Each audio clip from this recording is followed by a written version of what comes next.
누가복음 24장 28절에서 31절 말씀을 우리가 가진 개역개정 성경으로 함께 읽겠습니다. 그들이 가는 마을에 가까이 가매 예수는 더 가려하는 것 같이 하시니 그들이 강권하여 이르되 우리와 함께 유하사이다. 때가 저물어 가고 날이 이미 기울었나이다 하니 이에 그들과 함께 유하러 들어가시니라. 그들과 함께 음식 잡수실 때에 떡을 가지사 축사하시고 떼어 그들에게 주시니 그들의 눈이 밝아져 그인 줄 알아보더니 예수는 그들에게 보이지 아니하시는지라. 아멘. 오늘 저와 여러분이 나눌 말씀의 제목은 엠마오로 가는 두 제자입니다. 자, 우리 한번 따라서 해봅시다. 엠마오로 가는 두 제자. 엠마오로 가는 두 제자. 우리는 지난 주일을 부활절로 지켰습니다. 예수님께서 죽은 지 3일 만에 살아나심으로 사망 권세를 완전히 무너뜨렸다는 것을 보았습니다. 그러나 제자들이 예수님의 이 부활을 믿지를 못하였습니다. 여자들이 빈무덤에 대해서 말하고 막달라 마리아가 부활하신 예수님을 만났다고 했음에도 불구하고 제자들은 부활하신 예수님을 믿지 못하였습니다. 그들에게 있어서 십자가상에서의 예수님은 죽음에 여전한 아픔이 있는 것이었고 그리고 고통이었습니다. 실망과 좌절만이 가득할 뿐이었습니다. 그래서 지금 이 두 제자가 어디로 가고 있냐면 엠마오로 가고 있습니다. 그래서 엠마오로 가는 길은 실망과 좌절의 길입니다. 우리도 그럴 때가 있습니다.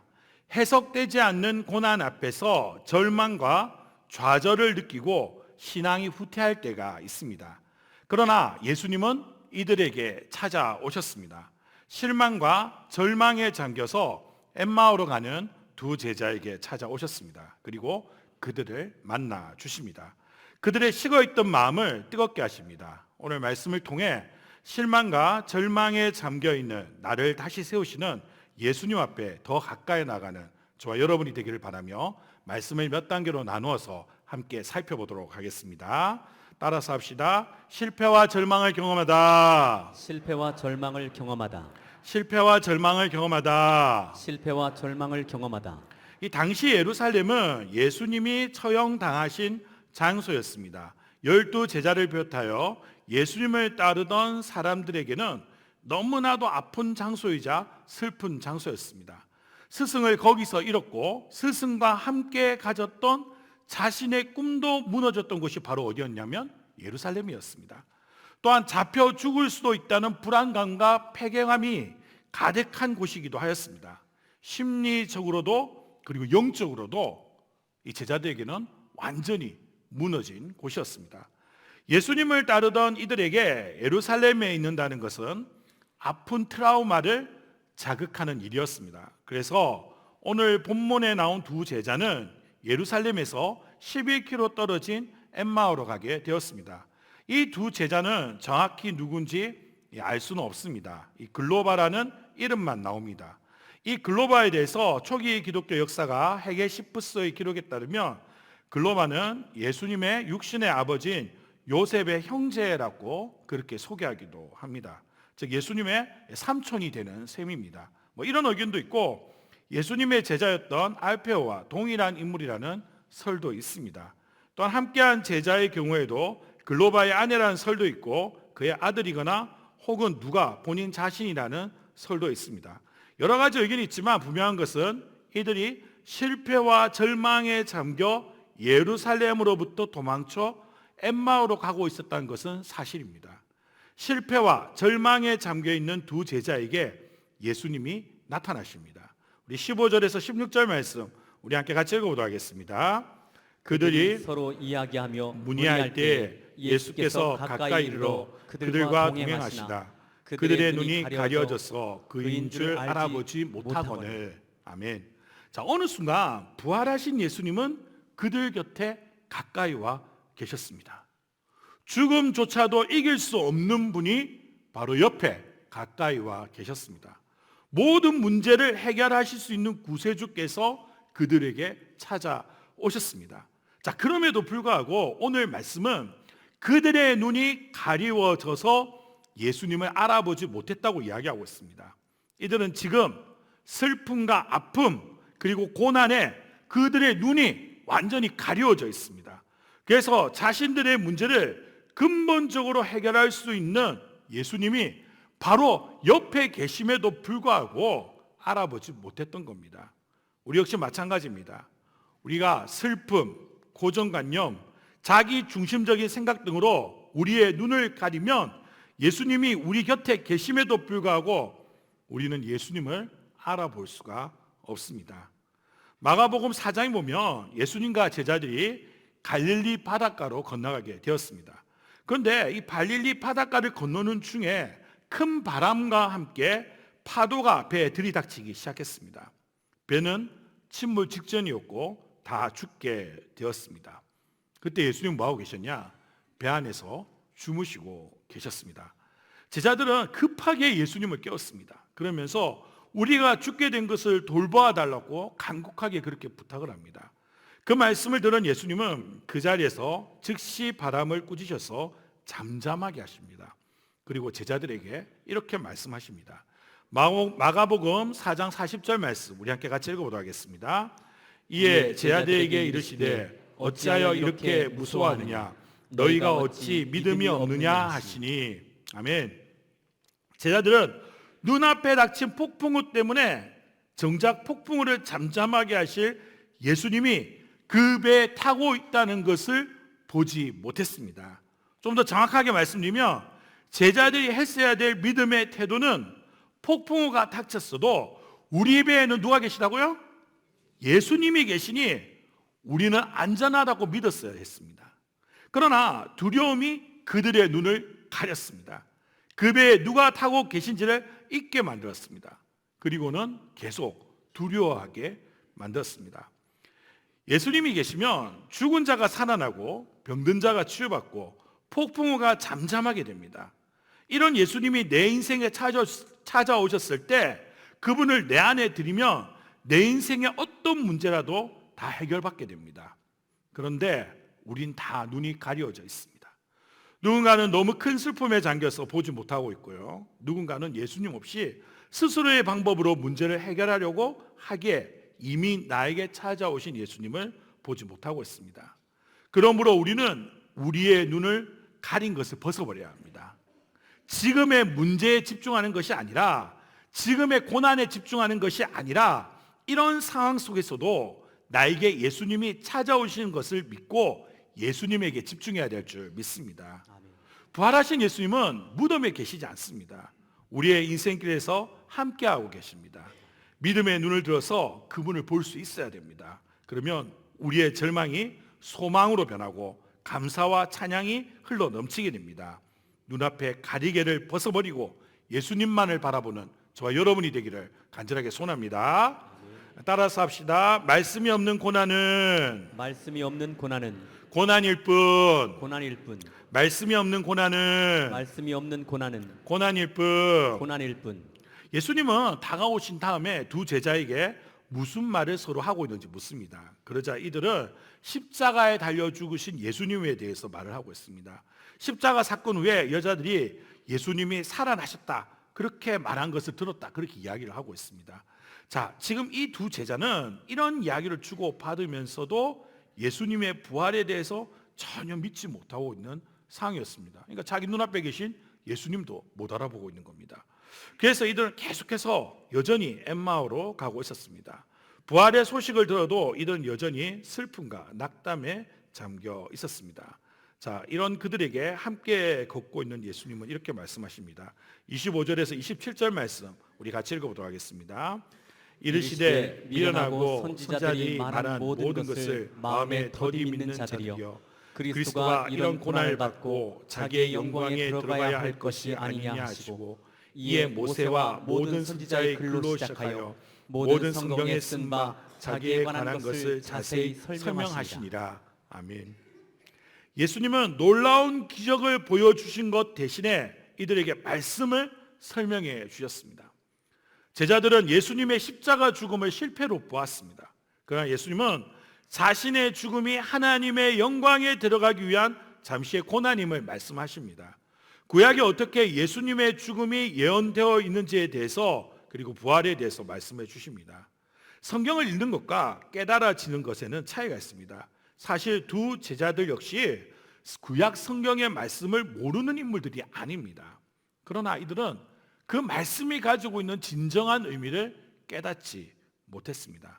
말씀을 지식에 머물게만 해서는 안 됩니다. 머리에서 가슴으로 내려오게 해야 합니다. 그러므로 진정으로 말씀이 깨달아지는 것은 머리로만이 아니라 가슴으로 말씀을 받아들일 수 있어야 된다는 거예요. 그러면 누가 어떻게 하셔야 되냐? 내 안에 계신 성령님이 나를 뜨겁게 감동하실 때 바로 이게 가능하다는 겁니다.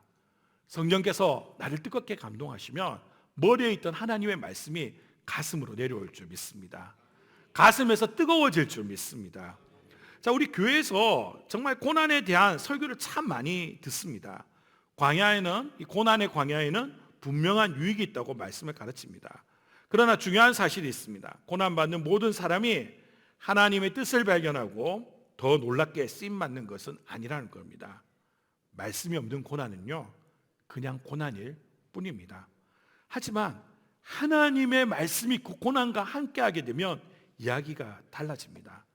말씀 속에서 나의 고난을 발견하게 되면 그때부터 이 고난은 고난으로 끝나지 않습니다. 우리 뒷부분에 더 자세하게 다루겠지만 오늘 방금 이 본문에 나온 이 두 제자 역시 이 고난 가운데 하나님의 말씀에 들어가니, 예수님을 통해서 하나님의 말씀이 들어가니 전보다 더욱 믿음이 굳건한 사람으로 회복되어졌다는 겁니다. 말씀으로 해석되어진 고난은 나의 삶을 하나님 앞에 더 굳건하게 만드는 훈련이 되어집니다.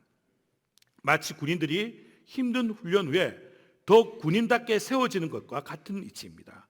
그러므로 우리가 고난을 만나면 꼭 해야 될 일이 있습니다. 앞에서 말씀드린 것처럼 슬픔과 아픔의 눈 가리개를 벗어버리고 예수님을 바라봐야 되고요. 그리고 성령님의 인도하심을 따라 말씀 앞에 설 수 있어야 됩니다. 그때 나에게 주어진 고난이 이해가 되어지고 내가 만난 고난을 주님과 함께 이겨나가게 됩니다. 아니, 오히려 전보다 더욱 성숙한 그리스도인이 됩니다. 이러한 믿음 가지는 저와 여러분이 되기를 간절하게 소원합니다. 아멘. 따라서 합시다. 주님과 함께할 때, 주님과 함께할 때, 주님과 함께할 때, 주님과 함께할 때, 이 예수님으로부터 말씀을 들은 제자들은 다음과 같이 반응합니다. 우리 28에서 29절 말씀 우리 함께 같이 읽어보겠습니다. 그들이 가는 마을에 가까이 가매 예수는 더 가려 하는 것 같이 하시니 그들이 강권하여 이르되 우리와 함께 유하사이다. 때가 저물어가고 날이 이미 기울었나이다 하니 이에 그들과 함께 유하로 들어가시니라. 아멘. 자, 예수님의 말씀을 듣자 실망과 절망에 가득 차 있던 제자들의 모습에 변화가 생기기 시작합니다. 그들은 가려고 하는 예수님을 붙잡습니다. 그리고 날이 저물어가니 자신들과 함께하자, 그렇게 이야기합니다. 우리 주님과 함께하는 고요한 시간 찬양하고 우리 말씀을 이어나가도록 하겠습니다.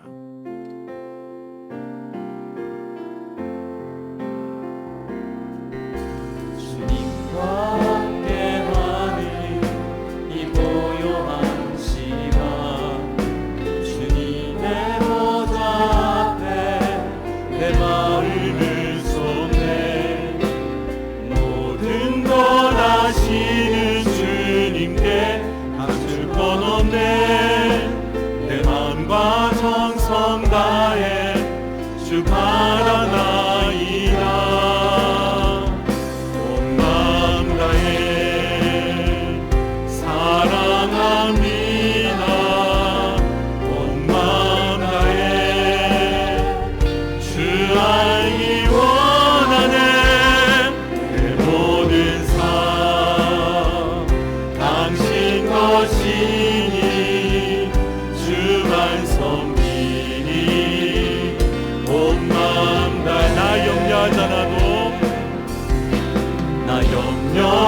염려하잖아도 애쓸 것 아시니 나 오직 주의 얼굴 구하게 하소서.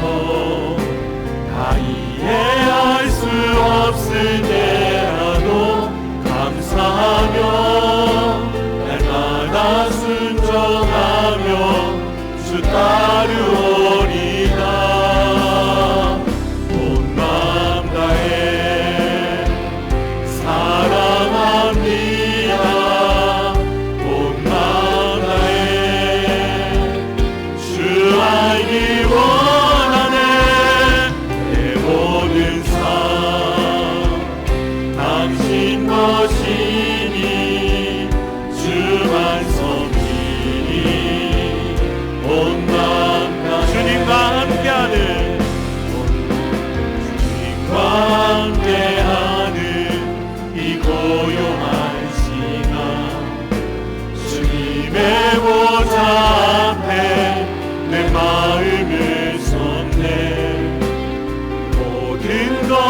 하시는 주님께 감출 것 없네. 내 맘과 정성 다해 주 바라나이다. 온 맘 다해 사랑합니다. 온 맘 다해 주 알기 원하네. 내 모든 삶 당신 것이니 주만 섬기니 온 맘 나 염려하지 않아도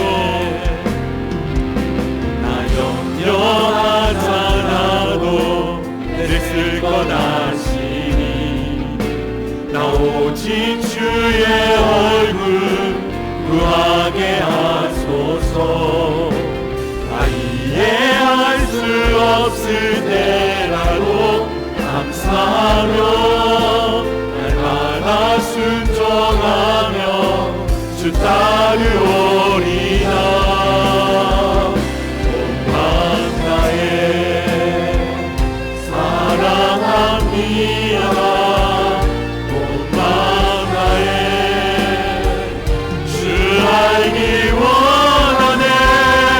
내 모든 삶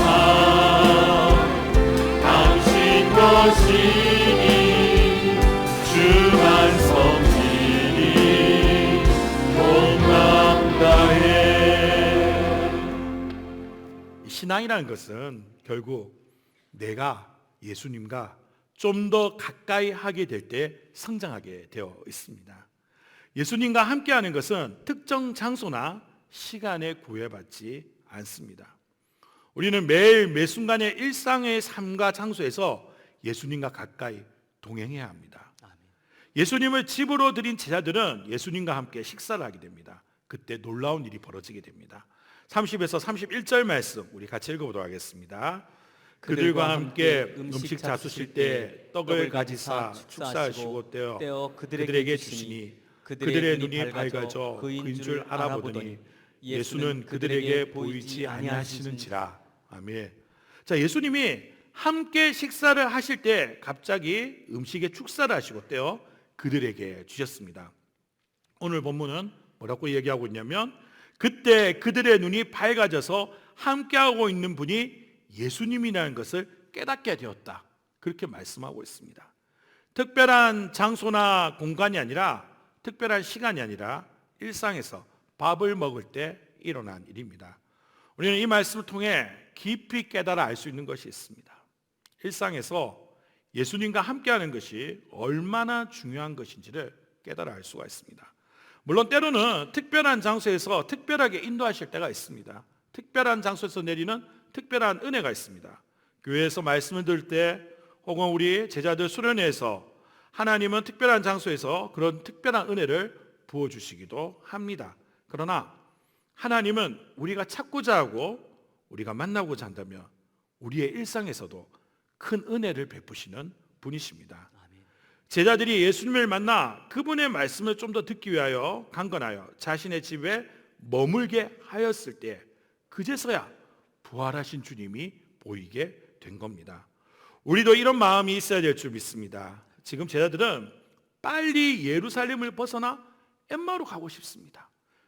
예루살렘은 그들에게 너무 아픈 트라우마의 장소예요. 예수님의 십자가 사건은 아직도 이해되지 않고 그들에게는 실패와 절망과 낙담이었기 때문입니다. 그러나 막상 주님을 만나고 이 고난과 아픔의 길에서 주님을 만나고 그분의 말씀을 들으니 엠마오로 가는 것보다 더 중요한 것은 말씀을 듣는 것이라는 것을 깨달았다는 겁니다. 마찬가지입니다. 우리의 일상은 항상 바쁩니다. 그럼에도 불구하고 주님과 더욱 함께하는 시간을 늘려야 될 줄 믿습니다. 바쁜 일상 속에서도요, 하나님의 말씀을 더 가까이 하고 기도를 가까이 해야 될 줄 믿습니다. 주님과 함께하는 시간을 더욱 늘려야 될 줄 믿습니다. 바로 그때 우리 믿음의 눈이 열리게 되어 있습니다. 주님의 죽으심으로 실패와 낙담에 잠겨있던 자들이 주님을 통하여 말씀을 들었을 때, 그리고 그 말씀을 사모했을 때 부활하신 주님을 본 것처럼 우리가 일상에서 주님을 더욱 가까이 하게 될 때에 믿음의 눈이 더 크게 열릴 줄 믿습니다. 아멘. 고난 속에서도 주님을 바라보는 눈이 더 크게 열릴 줄 믿습니다. 이런 믿음으로 살아가시기를 간절하게 소원합니다. 아멘. 따라서 합시다. 회복을 경험하다. 회복을 경험하다. 회복을 경험하다. 회복을 경험하다. 우리 31절 말씀 우리 다시 읽어보도록 하겠습니다. 그들의 눈이 밝아져 그인 줄 알아보더니 예수는 그들에게 보이지 아니하시는지라. 아멘. 실패와 절망에 가득 찼던 엠마오로 가던 제자들은 예수님을 만나게 되고 예수님의 말씀을 통해 부활하신 예수님을 알아보게 되었습니다. 그러나 예수님은 곧 알아보자마자 보이지 않게 되었습니다. 예수님은 눈에서 사라지셨습니다. 보이지 않게 되었습니다. 오늘 살아가는 우리는 예수님을 눈으로 볼 수는 없습니다. 당연히 본 적도 없습니다. 그러나 사실은 지금 엠마오로 가는 제자들보다 예수님은 저와 여러분과 더 가까이 하고 계신 줄 믿습니다. 우리가 예수님을 향하여 마음의 문을 연 처음부터 예수님은 우리의 옆에 아니라 우리 안에 계시기 때문입니다. 성령으로 함께 하시기 때문입니다. 그래서 우리는 혼자가 아닙니다. 고난과 아픔 속에서도 늘 항상 가장 가까운 곳에서 나와 함께 하시는 분이 있습니다. 예수님은 사라졌지만 예수님의 가르침은 제자들 가슴속 깊이 들어가 그들을 회복시킵니다. 우리 32절 말씀 읽어보도록 하겠습니다. 그들이 서로 말하되 길에서 우리에게 말씀하시고 우리에게 성경을 풀어주실 때 우리 속에서 마음이 뜨겁지 아니하더냐 하고, 특별히 이 말씀에서 우리가 살펴봐야 될 부분이 있습니다. 바로 제자들의 마음이 뜨거워졌다는 겁니다. 자, 이 말은 단지 이들의 어떤 감정적인 표현이 아닙니다. 예수님은 사라지셨지만 그분의 입술 통해 전해진 말씀은 엠마오로 가는 두 제자들의 마음을, 삶을 변화시키기에는 충분했다는 겁니다. 실패와 절망으로 냉랭했던 그들의 마음이 뜨거워지기 시작했다는 것은 그들 안에 회복의 역사가 일어나고 있다는 것을 의미합니다. 예수님의 말씀에는 능력이 있습니다. 절망을 소망으로 변화시키는 능력이 있습니다. 삶의 무너진 자리에서 도망가는 것이 아니라 삶의 무너진 바로 그 자리에서 다시 일으켜 세우는 능력이 있다는 겁니다. 하나님은 세상을 말씀으로 창조하셨고 요한복음 1장에는 그 말씀이 단순한 언어가 아니라 예수님 자신임을 소개하고 있습니다. 그래서 예수님의 입술에서 나오는 말씀은 단순한 언어 정보가 아닙니다. 감정의 표현 정도가 아닙니다. 능력입니다. 삶을 변화시키는 능력입니다. 히브리서 4장 12절 말씀 우리 함께 같이 읽어보도록 하겠습니다. 하나님의 말씀은 살아있고 활력이 있어 좌우의 날선 어떤 검보다도 예리하여 혼과 영과 및 관절과 골수를 찔러 쪼개기까지 하며 또 마음의 생각과 뜻을 판단하나니. 아멘. 디모데후서 3장 16에서 17절 말씀 또 우리 같이 읽어보도록 하겠습니다. 모든 성경은 하나님의 감동으로 된 것으로 교훈과 책망과 바르게 함과 의로 교육하기에 유익하니 이는 하나님의 사람으로 온전하게 하며 모든 선한 일을 행할 능력을 갖추게 하려 함이라. 아멘. 우리 로마서 10장 17절 말씀도 우리 같이 읽겠습니다. 그러므로 믿음은 들음에서 나며 들음은 그리스도의 말씀으로 말미암았느니라. 아멘. 이와 같이 하나님의 말씀에는 능력이 있습니다. 그래서 우리는 어떤 상황 속에서도 놓치지 않아야 되는 것인데요. 그건 바로 뭐냐면 바로 이 하나님의 말씀과 기도입니다. 절망의 상황 속에서도 예수님은 우리가 자신의 말씀을 항상 가까이 할 수 있도록 기록된 말씀을 우리에게 주셨고요. 기록된 말씀을 부여잡고 기도할 때 성령님의 인도하심을 경험하도록 하셨습니다. 그래서 우리는 어떤 상황이 닥쳐도 말씀과 기도를 붙잡아야 합니다. 한 번 안 되었다고 좌절하지 말고 끝까지 말씀과 기도를 붙잡아야 합니다. 자, 오늘 말씀에 나오는 제자들은 예수님이 십자가에 달려 죽으셨을 때 모든 것이 끝장이라고 생각했을 겁니다.